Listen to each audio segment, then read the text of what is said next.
presidente Álvaro Uribe Vélez. Presidente, hablábamos de la ayuda internacional y hablábamos de la dignidad que las autoridades deben entender lo que es importante para el país y lo que es importante para la agenda y los intereses internacionales, algo que en Centroamérica, no particularmente en Guatemala, nos ha costado ir comprendiendo. Ese factor ajeno de la ayuda internacional ya me lo definió. Fue importante, pero no determinante. Hoy en el almuerzo, de nueva cuenta, nos contaba usted sobre 22 puntos y probablemente hay más. Si pudiéramos revisarlos rápidamente, ¿cuáles son esa especie de 1, 2, 3 del cómo alcanzar la seguridad? ¿No lo cuenta? Bueno, ya le dije 2 o 3. El otro tema es atreverse, porque casi nadie se atreve por temor o por prejuicio político. En Colombia decían, Uribe no va a ganar, porque aquí nadie apoya a un candidato que promueva la seguridad. Y también hay mucho temor político y mucho temor físico. Es muy riesgoso, hay que atreverse. El otro tema es perseverar, aún ante las dificultades. El otro tema es construir coalición popular. A uno al principio en estos temas no lo apoyan los políticos. Y no, yo en ese tema no me meto, me da miedo. Pero el pueblo que sufre la inseguridad es el que lo apoya. Por eso yo apelé primero a la construcción de la coalición popular. Y cuando crecía el apoyo popular, entonces vinieron los políticos. El otro tema es liderar a las Fuerzas Armadas, a la policía, todos los días, con cariño pero con exigencia. Oír a la comunidad, sin participación comunitaria, sin una comunidad que denuncie, sin una comunidad que informe, sin una comunidad que critique, es imposible. Algo que me criticaban mucho en Colombia, decía, bueno, es que Uribe tiene visión de esto, pero se equivoca porque hace micromanejo. En esto hay que tener una visión muy clara, pero al mismo tiempo micromanejo, pendiente del detalle. Julio, es muy importante lo siguiente, combinar la inteligencia técnica, todos los medios técnicos que tenemos hoy disponibles y la humana. En Colombia hay un estudio en la Universidad de los Andes que muestra que a medida que fue avanzando la cobertura y conectividad en nuestro país fue mejorando la seguridad, porque ya los ciudadanos tenían un celular para informar. Y yo le exigía a las Fuerzas Armadas ser totalmente receptivas a la información ciudadana. Eso es muy importante, pero no se puede prescindir de la inteligencia humana. Nosotros pagamos todos los lunes recompensas para promover la inteligencia humana. Pequeñas sumas de recompensa. Déjeme decir esto sobre la cooperación internacional y la dignidad. Uno necesita cooperación internacional, pero no sustitución internacional. El liderazgo lo tiene que asumir cada país. Y ese país tiene el derecho y la obligación de pedirle a los otros corresponsabilidad y que le ayude. Porque es que el delito hoy es una transnacional. Entonces todos tienen que luchar contra el delito, pero sin sustituir al país que asume la responsabilidad de enfrentar el delito. Magnífico. Presidente, el poder, la coalición popular y la coalición política, el rol del poder local, el rol de los alcaldes, de los gobernadores. En el caso de Colombia los gobernadores son electos, en el caso de Guatemala no. Pero ¿cuál fue el rol de los alcaldes? ¿Fue un rol determinante, importante durante su gestión para alcanzar los estándares de seguridad? Apoyaron, pero diría yo que muy pasivamente. Porque cuando yo llegué a la presidencia en Colombia, había 400 alcaldes de un total de 1.102 que no podían estar en sus municipios por amenazas del terrorismo. Entonces una cosa que hizo nuestro proyecto de seguridad fue apoyarlos a todos, independientemente de su origen político. Y cuando se sintieron apoyados, sin condicionamientos políticos, inclusive alcaldes de partidos radicales de oposición, pues ellos vieron la importancia de la seguridad.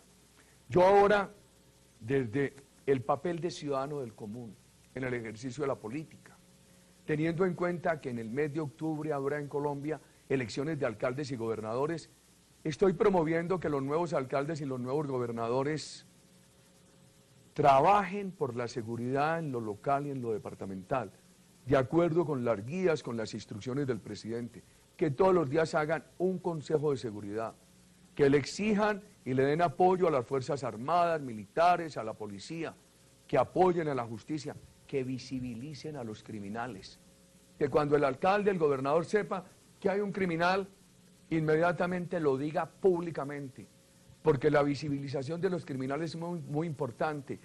La impunidad más efectiva para el criminal es el anonimato.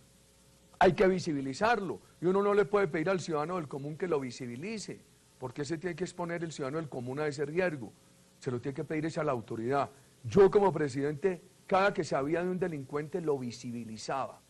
Y ahora le quiero pedir eso a aquellos candidatos a alcaldías y a gobernaciones que quieren aspirar con las banderas políticas que he defendido.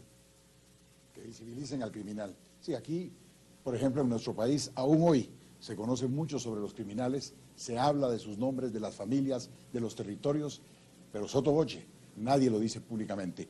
¿Sabe qué día empieza el criminal a tener dificultades? El día que se habla de él públicamente y se le señala públicamente. Usted tiene casos emblemáticos de eso. Por supuesto. 3 importantísimos narcotraficantes hoy extraditados en Estados Unidos. Y docenas de más. Ahora les conté sobre 3. Claro. Presidente, cuéntenos un poco sobre la organización y la verticalidad que existe en Colombia en relación a las policías o a la policía colombiana y quién la dirige, vis a vis lo que, por ejemplo, ocurre en México, que me pareció algo también muy interesante. Nosotros en Guatemala estamos en un proceso, deberíamos iniciar un proceso de reforma muy importante y la experiencia es muy válida. A ver, Julio, primero yo sobre el caso mexicano soy muy respetuoso. Aquí y allá siempre apoyo al presidente Calderón por su firmeza y el mundo lo tiene que acompañar. Creo que allá van a superar un problema, ya tienen más de 2.000 cuerpos de policía. Las estatales, la federal, las municipales. Y entonces muchos de esos cuerpos de policía no atienden las instrucciones del presidente de la República. Colombia tiene un solo cuerpo de policía. Ese cuerpo lo dirigen el ministro de la Defensa, el comandante de la policía. A propósito, Colombia tiene hoy un gran comandante de la policía, el general Oscar Naranjo. Entonces hay un solo cuerpo de policía, hay unidad de mando. Y en la administración Gaviria, siendo yo senador, se tramitó una ley que definió que el presidente de la República, el ministro de Defensa, el comandante de policía, pueden separar discrecionalmente a aquellos policías sobre quienes tengan informes de mala conducta, sin juicio previo, aplicando el principio verdad sabida, buena fe guardada. Esto es, remoción discrecional por razones de buen servicio sin motivarla. Presidente, narcotraficantes, la corrupción, los problemas económicos, socioeconómicos de la gente más rezagada en la sociedad, pero en especial los narcotraficantes atrás de las bandas criminales en Colombia, las maras en Guatemala, se ha descubierto que estas son las personas que están dirigiendo. ¿Dónde empezar con los programas de antiviolencia? Don Julio, primero, el tema de corrupción. Es muy importante comprometer a todas las fuerzas institucionales contra el crimen. En Colombia cometimos un error en una época. Al ejército no se le involucraba en la lucha contra el narcotráfico. Y cuando a una fuerza no se le involucra en la lucha contra unos criminales, esa fuerza pasa enfrente de esos criminales y voltea a mirar para otro lado. Y termina corrompida y penetrada por esos criminales. Entonces me parece que es fundamental involucrar a todas las fuerzas en la lucha contra esos criminales. Segundo, darle espacios a la comunidad para que denuncie y darle confianza a la comunidad. La comunidad en Colombia muchas veces en los consejos semanales de seguridad decía, presidente, siento mucho, pero no le han informado a usted de tal secuestro. Siento mucho, pero no le han informado de que hay un cultivo de droga en tal parte. Eso obligaba a las Fuerzas Armadas a ser mucho más objetivas. Tercero, la política social. La política social es un gran validador de la seguridad y la seguridad es una fuente de recursos. En Colombia se pensaban que eran excluyentes y el gobierno nuestro mostró que son convergentes. Al principio la gente no me pedía seguridad sino soluciones sociales y al final me pedían soluciones sociales y más policía. Yo creo que es una pedagogía que nosotros hicimos, demostrar esa relación entre la seguridad que trae prosperidad económica, que con criterio social se puede aplicar a resolver problemas sociales y la solución de los problemas sociales que valida la política de seguridad. Magnífico, presidente. En nuestro tercer bloque vamos a hablar de los programas sociales y de la juventud. Usted tenía respuestas interesantes al respecto. Sobre las bandas y las maras. Exactamente. Volvemos con el presidente Uribe después de nuestro corte comercial.